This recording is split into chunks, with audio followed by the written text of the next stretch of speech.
Muito bem, gente. Vamos então começar com o nosso primeiro assunto aqui do programa, o nosso primeiro tema para debater aqui com o nosso time do 3 em 1. O ex-ministro e ex-juiz Sérgio Moro formalizou hoje, como vimos, a filiação dele ao Podemos, o Partido Podemos. A solenidade aconteceu hoje de manhã, lá em Brasília. Sérgio Moro chega ao Podemos com a promessa de institucionalizar a Lava Jato e de pôr fim ao foro privilegiado.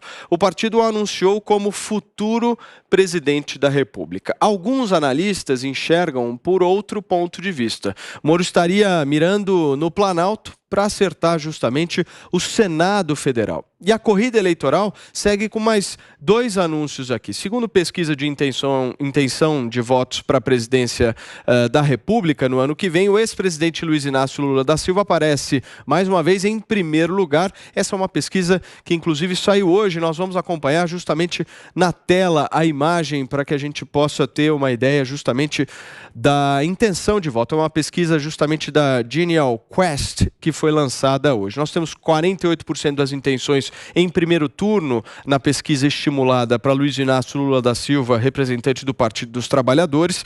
Jair Bolsonaro, ainda sem partido, mas muito possivelmente no dia 22 desse mês se filia ao PL com os seus 21%. Em seguida temos Sérgio Moro com 8% e Ciro Gomes com 6%. Sérgio Moro hoje filiado ao Podemos. É uma pesquisa fresca que saiu, inclusive, hoje nós já estamos trazendo aqui para vocês no 3 em 1. O segundo anúncio foi feito também pelo presidente da República, Jair Bolsonaro. Como eu já disse aqui, depois de uma conversa com Valdemar da Costa Neto, foi batido o martelo e a cerimônia oficial da filiação do presidente da República já está marcada para o próximo dia 22, inclusive o número de registro do próprio partido. São aí as movimentações e a gente vai trazer para discussão aqui com o nosso time, porque hoje o dia em Brasília foi quente, daquele jeito que a gente gosta, justamente acompanhando a filiação do ex-ministro Sérgio Moro ao Podemos, que tem muita representatividade, são vários os pontos de destaque que a gente faz nessa fala, nesse discurso, mas eu quero aqui de bate-pronto de vocês 4 saber a opinião de vocês. É candidato à presidência da República ou ao Senado Federal? Porque alguma coisa ele vai ser, não vai não, Constantino? Boa tarde, Paulo. Com certeza, né? Ele, pelo visto, não se entusiasmou muito com a iniciativa privada. O Moro político demonstra, inclusive, uma cabeça bastante tecnocrata, né? Do Deep State. Eu acho que ele vai mirar no Planalto e é o famoso se colar, colou. Se não colar, ele vai para o Senado, que é mais garantido. Aí eu acho que ele tem muito mais chance, né? Sobre o primeiro discurso do Sérgio Moro, oficialmente como político, né? O que eu tenho a dizer, Paulo, é que foi muito ensaiado, né? Muito calculado, artificial, passou por um filtro marqueteiro muito forte, né? É pouco genuíno aquilo ali. Ele repetiu muitas platitudes também, um discurso muito genérico, muito abrangente, com metas ambiciosas, sem explicar o como, né? O famoso como, que é a questão da execução, que é o debate sério, né, entre adultos, deveria focar nisso, e não tentar monopolizar os fins nobres e as virtudes. Ele usa ali alguns termos, algumas expressões chaves para a gente entender também o pensamento político dele, né? Capitalismo sustentável, com mais compaixão, a questão do ambientalismo, justiça social, erradicar a miséria e desigualdades.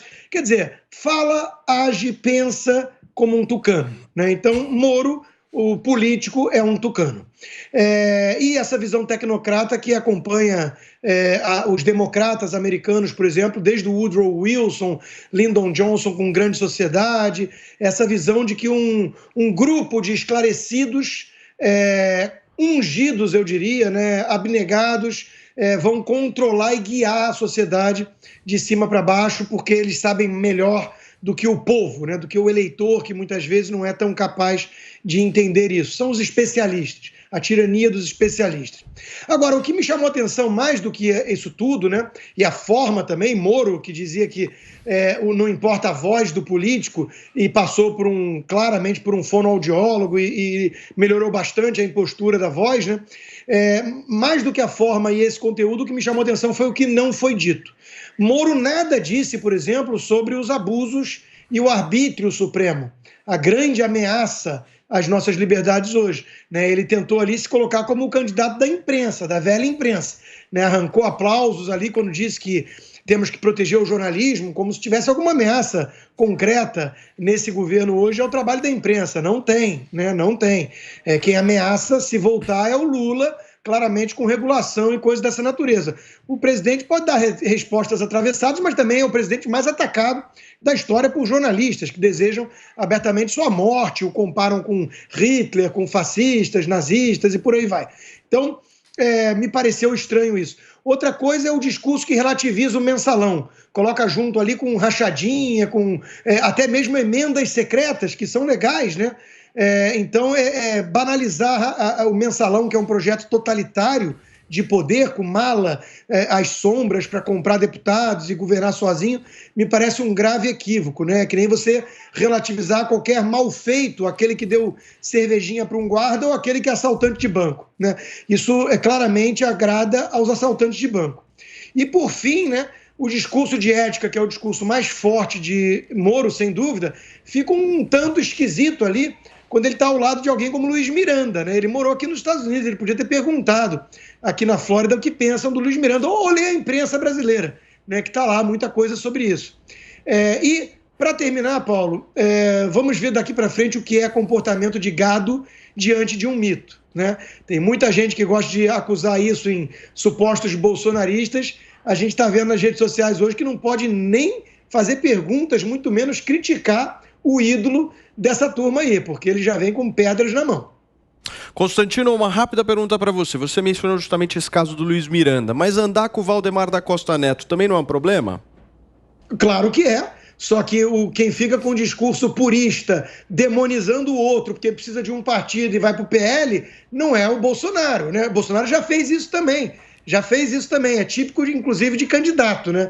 Você se vender como o purista contra um sistema todo podre. O meu ponto é o seguinte, né? Quem quer relativizar tudo e se colocar como o bastião puro da ética ao lado de Luiz Miranda começou muito mal. Muito bem, meu caro Jorge Serrão, essa fala do Constantino está se referindo a este trecho aqui, que ele diz o seguinte: olha, combater a corrupção não é um projeto de vingança. Chega de mensalão, chega de rachadinha, chega de orçamento secreto, falas inclusive do Sérgio Moro hoje de manhã. Eu quero o seu palpite, presidência ou Senado?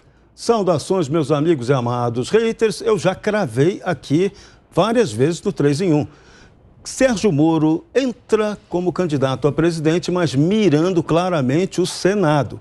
E isso se ele vai conseguir ser senador por São Paulo, porque pelo Paraná a coisa está difícil para ele. Então, essa é a jogada, com uma possibilidade também nada remota de que, se João Dória for candidato a presidente da República pelo PSDB, é provável que ele até consiga ganhar as prévias de Eduardo Leite, ele amaria ter Sérgio Moro como candidato a vice. Então, isso não pode ser descartado. Agora, o discurso de Moro hoje foi altamente demagógico, mirando o presidente Bolsonaro com essas declarações que você acabou de citar, sobre rachadinha, sobre orçamento secreto que não existe e por aí vai. Rachadinha atacando claramente Flávio Bolsonaro. Então, esse discurso do Moro, do ponto de vista político, é muito ineficaz. O discurso dele de combate à corrupção vai ter problemas. Como será que Gilmar Mendes vai reagir a essas palavras lindas ditas por Moro hoje? O Poder Supremo continua mandando.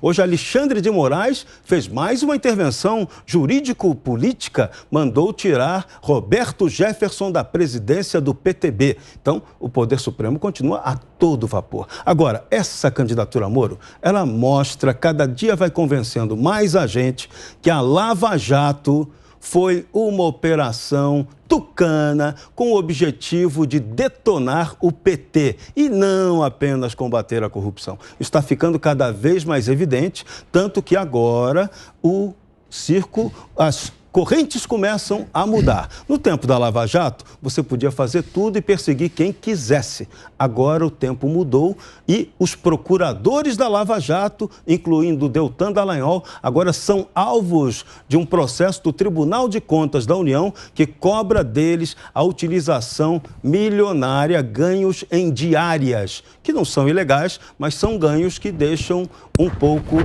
a questão ética questionável. Agora, é isso, né? O Brasil é o país do rigor seletivo ou do perdão conveniente no regramento excessivo. Quando a Lava Jato interessava ao establishment, o que acontecia? Não, pode usar o dinheiro para viagem, não tem problema nenhum. Agora, mudou o tempo, o establishment quer demonizar a Lava Jato, então a utilização da grana, da verba de representação, da verba de diárias pelos membros do Ministério Público se transforma em algo ilegal e que pode ser passível de punição, cobrança inclusive do dinheiro a ser devolvido por eles. Então, muito cuidado, porque ainda falta muito para a eleição presidencial de 2022. Tudo que é dito agora pode não valer depois. Bruna Torlai, eu quero, em primeiro lugar, o seu palpite sobre essa pergunta que eu fiz em relação à candidatura do Moro, mas também tem um outro trecho que eu acho que é legal a gente discutir aqui no nosso programa, justamente quando ele começa no discurso dele a falar o que ele pensa. Ele começa dizendo, olha, agora eu vou mostrar aquilo que eu penso sobre alguns assuntos do Brasil e tal. O primeiro assunto que ele coloca, e a primeira fala que ele diz é o seguinte, somos todos irmãos, o nosso projeto é forte, mas ele não é agressivo. As nossas únicas armas serão a verdade, a ciência e a justiça. Como é que você vê esse potencial eleitoral de um discurso um pouco mais cauteloso e mais ameno, como foi o de hoje? Olha, Paulo, eu costumo dizer, né, que aí a gente fala de política todo dia, mas a política, ela é sempre a mesma coisa. Eu vi o discurso do Moro, eu estava ouvindo o discurso do Moro, evidentemente com toda a melhora que ele teve em questão de se posicionar, assim, você falou sobre o que ele dizendo o que ele é. Eu acho que foi um discurso superficial do ponto de vista de políticas públicas, ou seja, dos métodos de resolver os problemas que ele se propõe a enfrentar. Então, ainda foi um discurso muito superficial, sem grandes aprofundamentos, tá? Você quer o meu palpite, né? Eu fecho com você, com o Serrão, né? Que eu acho que ele está aí com muito mais chances de conseguir o Senado, mesmo porque enfrentar Bolsonaro e Lula, que vão se matar ali, é complicado, porque o Moro ele tem muita rejeição. O Moro, no segundo turno com o Lula, como é que ele vai conseguir o voto dos eleitores Bolsonaro? Seria complicado para ele, né? O cenário para ele mais seguro seria realmente mirar o Planalto para acabar ali no Senado. Mas quando o Constantino diz o se colar, colou, eu acho que ele tem um ponto, porque evidentemente que se o Moro crescer, por que ele abriria a mão de tentar aí o Planalto, né? Vamos ver, vamos estudar. Mais provável ele ir para o Senado, mas em política a gente sabe que tudo pode acontecer. Ainda assim, voltando aí meu raciocínio, a gente vê que nada muda, coisas essenciais não mudam.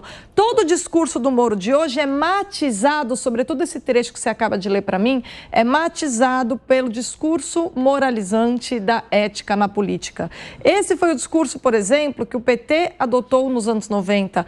Esse foi o discurso que os tucanos adotaram quando os petistas chegaram ao poder e aí se descobriu inúmeros escândalos de corrupção. Esse foi o discurso que o próprio Bolsonaro abraçou em 2018, entre outros pontos, né? Segurança pública, corrupção, ir contra o sistema. Então, o que a gente tem na história do Brasil, da política, na história da República, tá? Na história da República, a gente tem o seguinte, a classe média brasileira, de matiz conservador, mas que não tem clareza quanto a métodos que distinguem esquerda e direita, quais são as maneiras conservadoras de resolver o problema, quais são as maneiras progressistas ou esquerdistas de resolver o problema. É isso que define esquerda e direita. Quando o Temer surge aí para falar que não existe esquerda ou direita, a gente percebe por que ele é o rei dos fisiológicos. Existe sim, por mais que a gente tente pôr cortina de fumaça para falar que são conceitos ultrapassados. A maneira de se enfrentar um problema é o que distingue esquerda e direita muito mais, às vezes, do que a necessidade de enfrentar os problemas. E o Sérgio Moro repetiu o discurso moralizante que realmente toca aquela classe média que não entende a diferença com clareza entre esquerda e direita, porque não entende a diferença dos métodos. E simplesmente presta atenção no caráter. Não, eu sou aquele que tenho realmente um caráter tal que você pode confiar em mim. Tanto que ele abre o discurso assim. Vocês podem confiar em mim. Eu sou a pessoa que não tem a voz bonita, mas vocês podem confiar nas minhas palavras. E esse discurso, eu acho que nem o Sérgio Moro tem a consciência de que é um discurso que é usado pela esquerda, foi usado muito pela própria esquerda, para tocar, para sensibilizar a classe média de mentalidade conservadora, mas sem cultura política suficiente para distinguir esquerda e direita. O PT usou naquele documentário lá que sai pela TV Cultura com Marlena Chauí na frente, o Ética na Política, ela, o Janine e tal, o pessoal todo participou do governo Lula.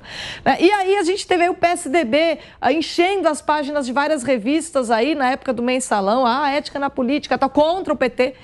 E esse é o discurso que vem à tona sempre que trata-se de apresentar um possível rosto novo para que a classe média, eternamente desiludida com a política e que acredita que todos os políticos são bandidos, se encante com um novo rosto. Esse, para mim, é o eleitorado em quem o Moro está mirando como um bom tucano, né? Tal disse Constantino no seu discurso. Piperno, eu quero o seu palpite, mas antes eu também trago aqui alguns dados dos cenários feitos pela pesquisa Quest de hoje em relação ao segundo turno. Então nós temos Lula com 57% contra Bolsonaro com 27%. E aí quando nós trocamos Bolsonaro por Moro, o resultado é o seguinte: Lula 57% e Moro 22%. Quando o candidato é Ciro Gomes, temos Lula 53%, Ciro Gomes 20%. Quando o candidato é Eduardo Leite, temos Lula 57%, Eduardo Leite 14%, João Dória, Lula 58%, João Dória 13%, e quando o candidato é Rodrigo Pacheco, Lula 59% e o presidente do Senado com 12%. Seu palpite, Piperno? Paulo, é possível que nem o Moro tenha essa resposta hoje, né? O Moro é pré-candidato a alguma coisa. E aí ele vai sentir o que o mercado eleitoral apontar para ele até abril, quando ele vai ter que se definir.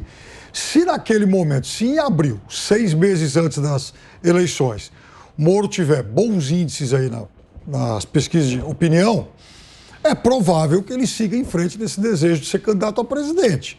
Se ele sentir que está muito atrás, por exemplo, do presidente Bolsonaro, ele desiste e opta por uma vaga, opta pela tentativa de se eleger senador, provavelmente aqui por São Paulo, porque no Paraná, e vejam, em 2022 haverá eleição só de um senador por estado, nas últimas foram 2.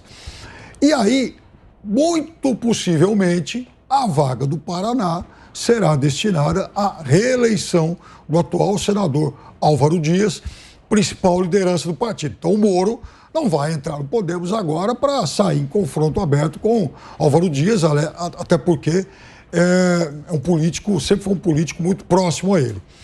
Agora, hoje, aqui na Jovem Pan, né, no outro jornal, a gente discutia exatamente o discurso do Moro e algumas sutilezas.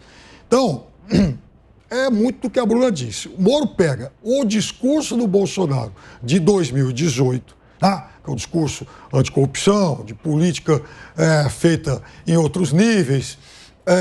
Ele fala, por exemplo, em privatizações, ele fala em segurança. Enfim, um discurso muito parecido com aquele do Bolsonaro, mas a inclusão daquilo que ele considera pontos vulneráveis do presidente Bolsonaro. Aí, então, ele fala em, rachadinha, ele fala em desenvolvimento sustentável, ele fala, por exemplo, na história das emendas secretas, ou seja, ele inclui nesse discurso muito daquilo que hoje gera críticas ao presidente Bolsonaro. E obviamente, um discurso um pouco mais sofisticado, de um Moro que vai se mostrando um bom aluno, porque ele está aprendendo rápido, né? Não só algumas manhas, como, por exemplo, a falar bem. A evolução dele num curto espaço de tempo é algo realmente notório, que todo mundo acabou apontando. E mais do que isso, né? Ele sabe que Bolsonaro teve, em 2018, 46% no primeiro turno. Hoje, o tamanho do presidente Bolsonaro já não é o mesmo. Então, há uma parte desse eleitorado que deixou o presidente Bolsonaro, mas não se definiu para onde ir. Então, no momento em que Moro inclui nesse discurso dele esses pontos que são mais críticos ao presidente Bolsonaro, é óbvio que, além do discurso antipetista e tal, ele também está mirando esse público que está um pouco órfão hoje. Se vai dar certo, a gente vai saber nos próximos meses. Em relação a essa pesquisa que nós estamos discutindo aqui no 3 em 1, a pesquisa também avaliou o desempenho do governo do presidente Jair Bolsonaro, a aprovação, e nós tivemos um acréscimo do mês passado para esse mês justamente de 53% de reprovação de quem considera o governo ruim ou péssimo para 56%, fora um pouco da margem de erro da própria pesquisa. Daqui a pouquinho a gente também vai acompanhar ao vivo, diretamente de Brasília, uma fala do presidente da República numa solenidade lá no Palácio do Planalto, mas é daqui a pouquinho, porque a gente quer ver se o Bolsonaro vai repercutir essa filiação, né, Constantino? E tinha até uma discussão por parte da equipe no Palácio do Planalto, justamente de tentar marcar essa filiação ao PL hoje para dividir um pouco as atenções, enfim, foi marcada para o dia 22. Qual é a expectativa dessa filiação e o que a gente pode esperar por parte do discurso do Bolsonaro na semana que vem? Paulo, o discurso do Bolsonaro é conhecido, né? Acho que daí não vem nenhuma grande novidade.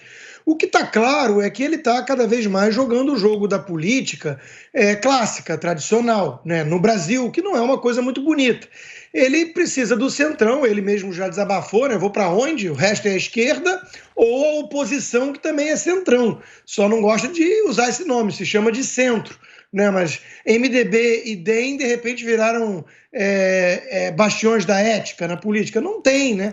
Não tem nenhum partido, inclusive de direita no Brasil, decente. Então ele está indo para um partido que tem uma capilaridade grande, que somado ao PP, que era a sua outra alternativa, que estão, pelo visto, juntos, dá mais de 1.000 prefeituras, né? É o maior partido, se somar. Isso dá capilaridade, isso dá cabo eleitoral, então, dá tempo de TV, dá recurso. Então, de novo, ele está indo, né, para uma aposta de política clássica, porque ele sabe que, obviamente, tem aquilo que o Piperno acabou de apontar e que as pesquisas, por mais que eu tenha ressalvas a elas e não consigo acreditar em Lula como grande favorito com 50, o cara não pode nem sair na rua, né? E o Bolsonaro com pé de 20. Mas aceitando mais ou menos que houve uma queda de apoio, né? Existe um desgaste natural de governo. 3 anos de governo, crise, pandemia, né? Aproximação ao centrão, desgaste da bandeira antipolítica. Isso é óbvio que afasta algumas pessoas.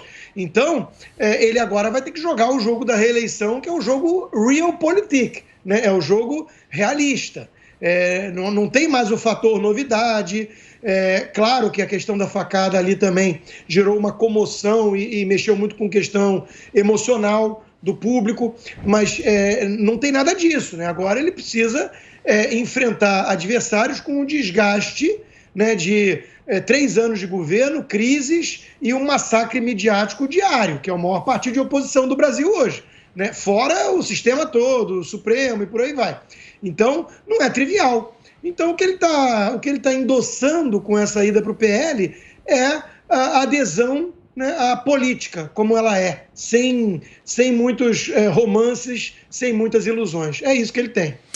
Serrão, essa adesão trará resultado eleitoral? Porque se a gente for analisar a eleição de 2018 e fizermos um comparativo com essa do ano que vem, o presidente da República em 2018 não se importava muito para isso, né? Foi uma eleição diferenciada. Você acha que o jogo muda em 2022? Mais ou menos. Esse é o ponto que tem que ser analisado com todo cuidado.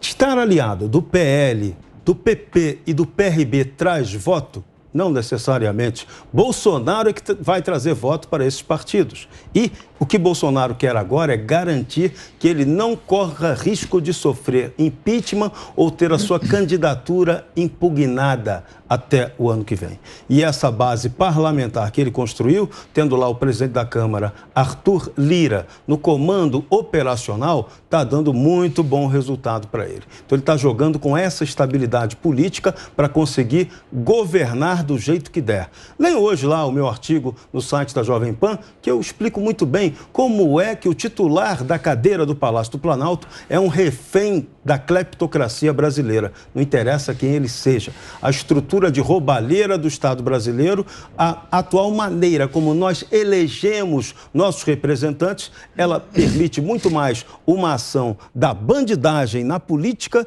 do que efetiva renovação que é necessária para a construção de um projeto democrático no Brasil. Então, Bolsonaro está sendo altamente pragmático nessa filiação ao Partido Liberal. Ele não conseguiu criar o seu partido político. Ele viu que seria sabotado pelo Poder Supremo e seu braço, que é o Tribunal Superior Eleitoral, e resolveu jogar pragmaticamente num partido que já existe e que tem sua imagem desgastada porque teve ligações no passado com a corrupção. Então vai ser um grande desafio de Bolsonaro repetir o discurso anticorrupção, que vai ser ainda fortíssimo na eleição de 2022, estando junto com a turma que praticou corrupção na era do PT.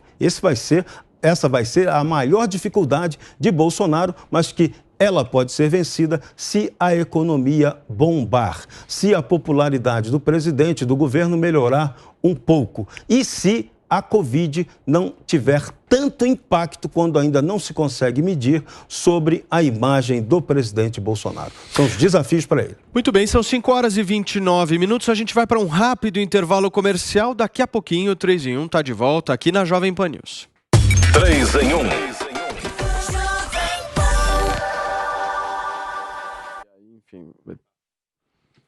Muito bem, nós estamos de volta aqui ao vivo nesta quarta-feira aqui com o nosso 3 em 1, conversando justamente sobre toda essa repercussão que está acontecendo em Brasília com o ato de filiação de Sérgio Moro ao Podemos e também o ato já programado justamente do presidente da República para o dia 22 de novembro da sua filiação ao PL. Bruna Torlai, eu quero justamente essa sua análise, porque antes de nós irmos para o intervalo comercial, a gente estava tentando comparar a eleição de 2018 com a eleição de 2022.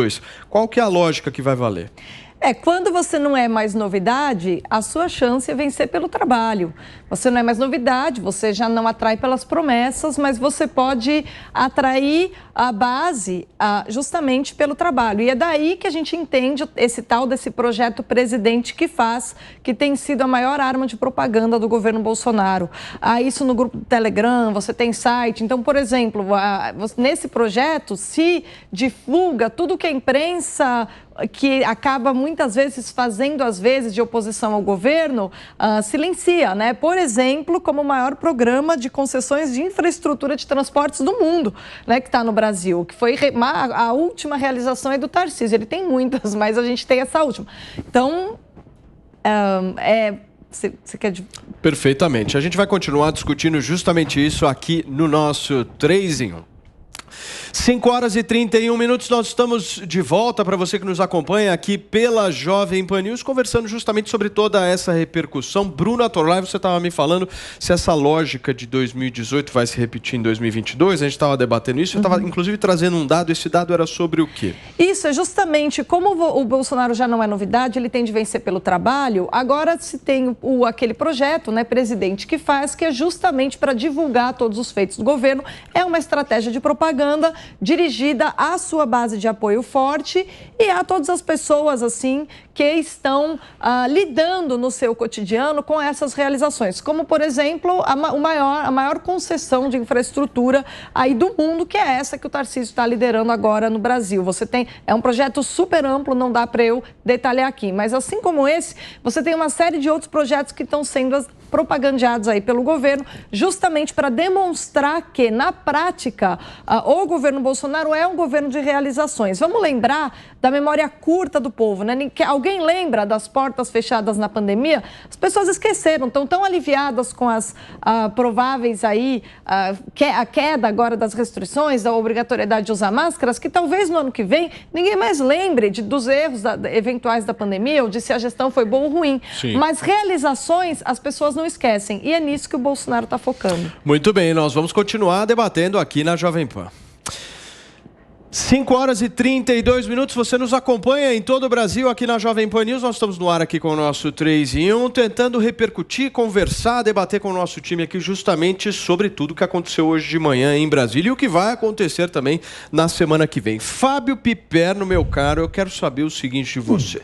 Sérgio Moro mexe com o jogo eleitoral ou não? Bolsonaro, de alguma maneira, fica preocupado com essa candidatura? Mexe, sim. Agora, há alguns mais, outros menos assodados a partir da entrada desse novo ator na campanha eleitoral. Hoje, por exemplo, né, no ato de filiação dele ao Podemos, a gente viu lá, por exemplo, o Kim Kataguiri, que é uma figura ligada ao MBL, a deputada Joyce Hasselmann, tucana, o Mandetta, do DEM.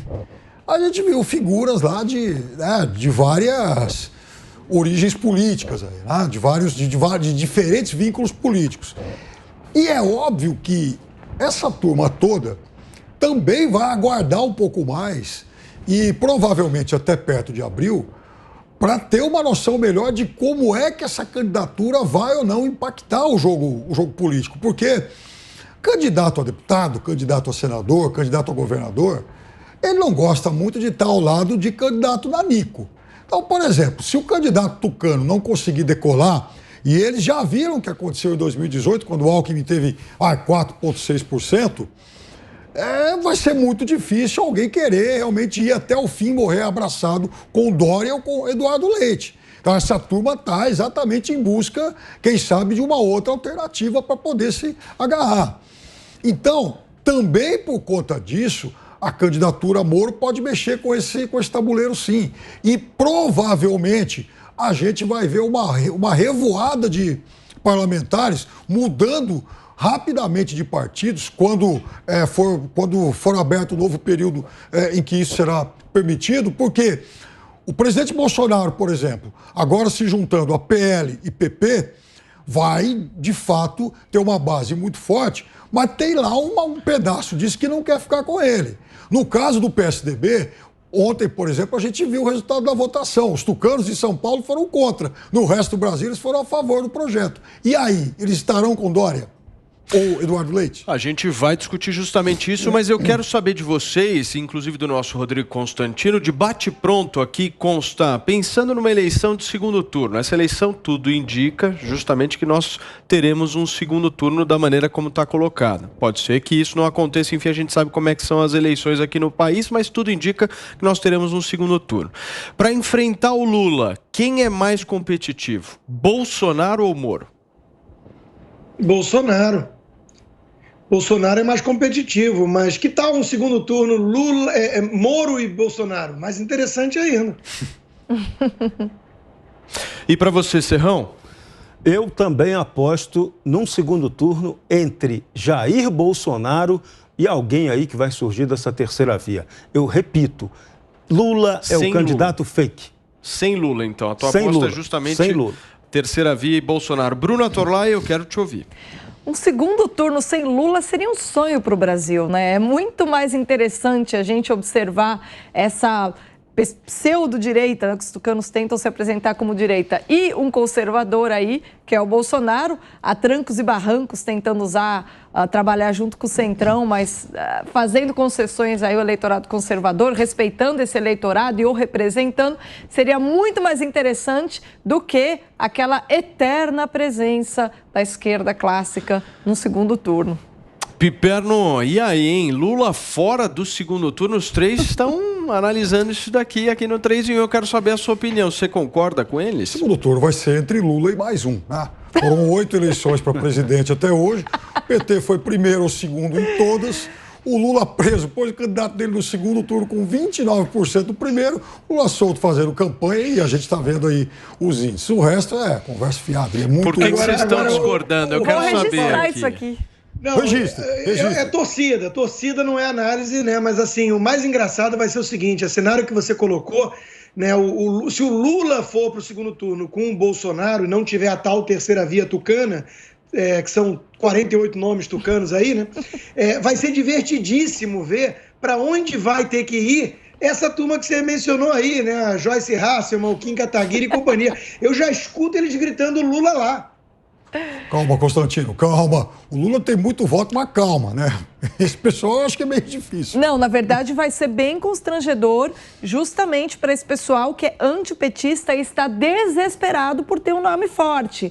Porque não tem como figuras como a Joyce, como Kim Kataguiri, como o MBL, admitirem que são aí na linha de frente do PSDB, que sempre passa a mão no PT. Vai ficar feio, mas seria interessante. E a turma com pecha de traidor, que isso está bem carimbadinho em vários candidatos, essa turma tem chance eleitoral complicadíssimo. Ô, Constantino, eu vou fazer uma aposta com você. Opa, tem aposta aqui ao vivo no 3 em 1. Eu gosto assim, Vou Piperno. fazer uma aposta com o Rodrigo Constantino, não exatamente naqueles valores do Paulo Matias e Adriles, porque eles são ricos. Então. Olha só, vamos ganhar em dólar. Que beleza. Vamos apostar aqui, Piperno, lança. Quero só ver. O lance é 22 mil. Ô, Constantino, se o segundo turno for entre Lula e Bolsonaro, essa turma aí que você citou, mais Eduardo Leite e Dória, essa turma toda vai ser Bolsonaro de novo. Não, fechado com você. Vão ser, no máximo, nulos. Vão repetir que vão votar nulo. Ou é no Lula máximo, ou são nulos. É isso aí. Fechado. Vintão, fechado. Vintão, Piperno. 20 dólares. 20 dólares estão apostados Apostado. aqui. A gente vai continuar acompanhando ao vivo aqui justamente tudo que vai rolando em relação às eleições de 2022. Dá pra pagar uma rodada... O que foi, Constantino? Dá pra pagar uma rodada boa de chopp pra turma do PSTU lá. Mas eu já te falei que Eles merecem, eles Eu já merecem. te falei, Constantino, que eu não bebo com eles. Eu acho que eu não conheço nenhum filiado do PSTU. Se alguém, inclusive, quiser me apresentar algum, vamos lá, eu bebo. Enfim, não tem problema. Bebo até com o pessoal da direita também, tranquilo. A cerveja Que é bom, democrática. Piperno admitindo no ar que é de esquerda, finalmente, Constantino. A cerveja é democrática. Sua nota de admitindo, dólar Piperno, conseguiu arrancar isso dele. isso? É uma O quê? admissão que você é de esquerda? Eu sempre fui alguém de esquerda moderada. Isso eu nunca escondi de ninguém.